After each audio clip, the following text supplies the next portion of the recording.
জকিগঞ্জে ইট কাণ্ডে তোলপাড়, মন্ত্রণালয়ের নির্দেশনা সত্ত্বেও উদ্ধার সম্পন্ন হয়নি।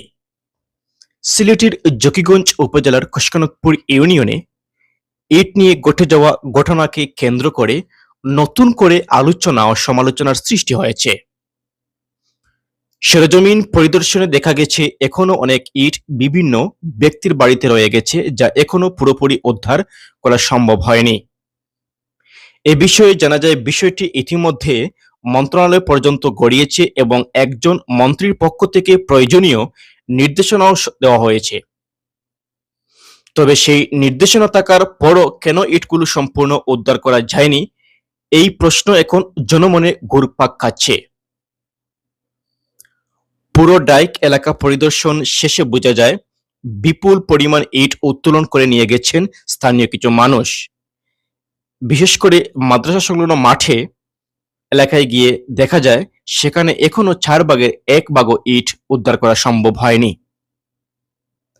স্থানীয় এলাকাবাসীর সঙ্গে কথা বললে অনেকে এ ঘটনায় জনপ্রতিনিধিদের ভূমিকা নিয়ে প্রশ্ন তুলেছেন। অভিযোগ উঠেছে ইউনিয়ন পরিষদের চেয়ারম্যান এ ঘটনার মূল হোতা। তবে এ বিষয়ে চেয়ারম্যানের সাথে যোগাযোগ করা হলে তিনি অভিযোগ অস্বীকার করে নিজেকে সম্পূর্ণ নির্দোষ দাবি করেন। এদিকে কে বা কারা এই ইট লুটপাটের সঙ্গে জড়িত তা এখনো স্পষ্ট নয়।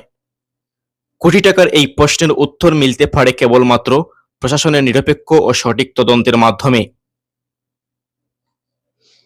উল্লেখ্য যে এই ঘটনাকে কেন্দ্র করে দেশ বিদেশে খোসকানকপুর ইউনিয়ন সহ পুরো জকিগঞ্জ উপজেলার সুনাম ক্ষুণ্ণ হচ্ছে বলে মনে করছেন সচেতন মহল।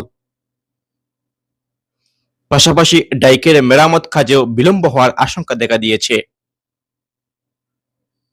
সুশীল সমাজের এখন একটাই দাবি, দ্রুত সময়ের মধ্যে সুষ্ঠু তদন্ত সম্পন্ন করে দোষীদের আইনের আওতায় এনে দৃষ্টান্তমূলক শাস্তি নিশ্চিত করা হোক।